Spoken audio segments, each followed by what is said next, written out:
All right, this is wild. You're going to want to see this one. We have another video, another Republican representative hosting a town hall with their constituents. Representative Mike Flood in Nebraska got absolutely eviscerated at his town hall. The video that you're about to see is nuts because people were not having it with Mike Flood. And the thing is, this has happened to him before, and this continues to happen to Republicans who try to talk to their own constituents. Their own constituents are pissed, and understandably so, over Donald Trump's big, beautiful bill that's taking people off health insurance, that's cutting food benefits, SNAP benefits, all while exploding the deficit in the debt to make room for tax cuts for the rich. Understandably, people are pissed. Understandably, people are pissed that people like Mike Flood are still sucking up to Donald Trump no matter what he does, no matter what campaign promises he breaks. Now, before I show you this video and this video, they're quite good. Let me back up for a second because I just made a video of another Republican representative in Wisconsin also getting eviscerated at a town hall. And the thing is, this Republican representative was the first House Republican to do one of these in a while, and now Mike Flood following it up. Why? Because for a while, House Republicans were told, don't do these. Don't do town halls. Our voters are too pissed. Literally just hiding from voters. It's been a few months, and now they're trying again, and I assume they're going to be told to stop again. This is an article from March. No more in-person town halls, NRCC chief tells House Republicans. The chair of the House GOP's campaign arm told Republican lawmakers Tuesday to stop holding in-person town halls amid a wave of angry backlash over the cuts undertaken by President Donald Trump's administration. Rep. Richard Hudson, the NRCC chair, delivered the message inside a closed-door meeting of House Republicans. Quote, there are people who do this as a profession. They're professional protesters. That is supposedly the answer that Republicans have been giving for the reason they're not doing this, which is, oh, Democrats show up and they're not even our voters. They're paid protesters.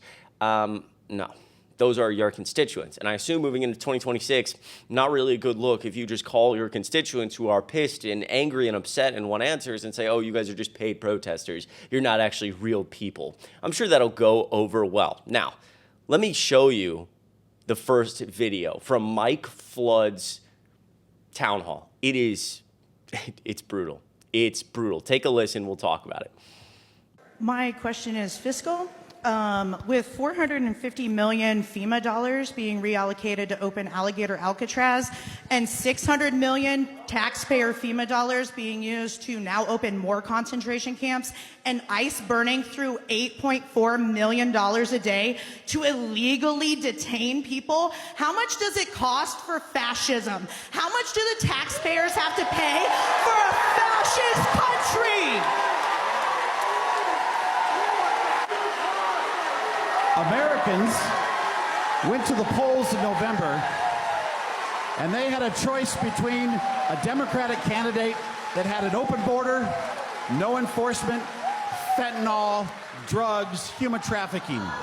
And they had a choice between that and a candidate that said, close the border. Do you hear how loud it is in that room? You're going to see it in another video in a second, but like, dude, how do you look at your own voters and just continue this monologue? Well, this is their reaction.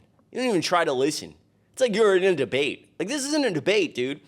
You are a public representative. You represent the people, and you are standing in front of your people in Nebraska, and you're not even listening. You're like trying to debate them. Get illegal immigrants out of our country. Stop the fentanyl, stop the human trafficking, stop the drugs, stop the crime, stop the violence. That's what Americans voted for. Americans voted for a border that is secure. And I support the president enforcing our immigration laws. I have read a dozen or so books on authoritarianism and fascism.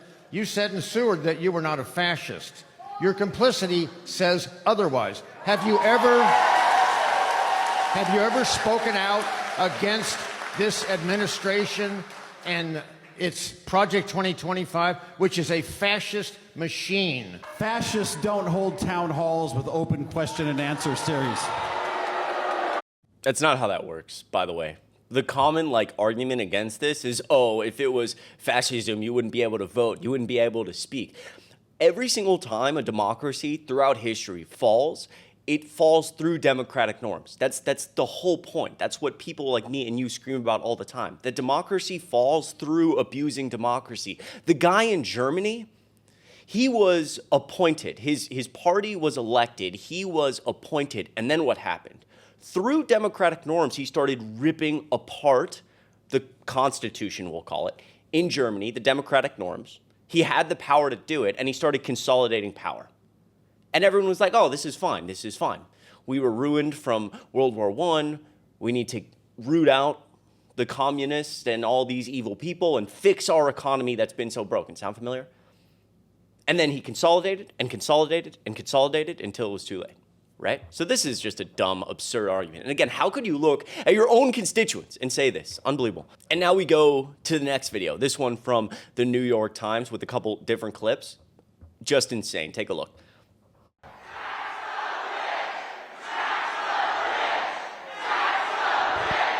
Next question, okay. Why did you cut SNAP and healthcare research?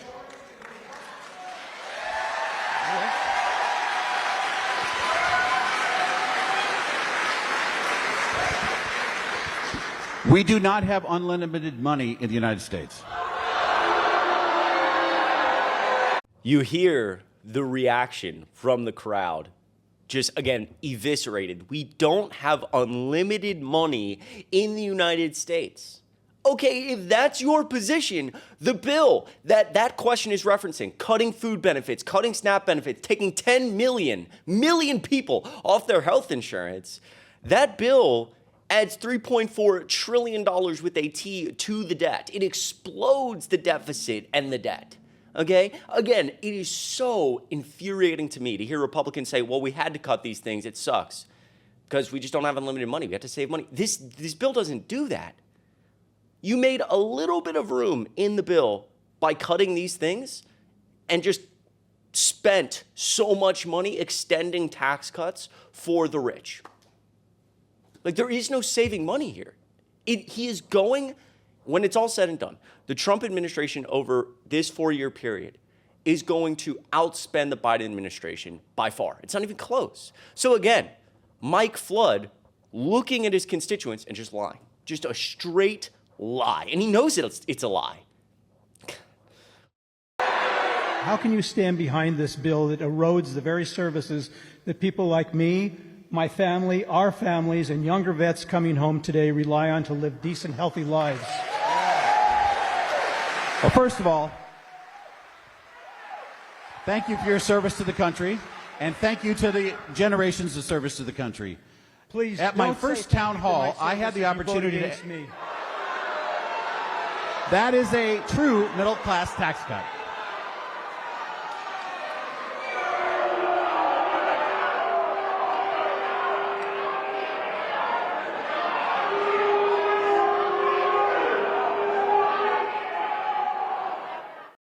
His final town hall this year, he announced.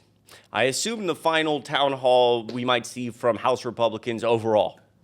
Because just like I said in my last video with the representative from Wisconsin, just like in this video, their constituents are pissed, and understandably so.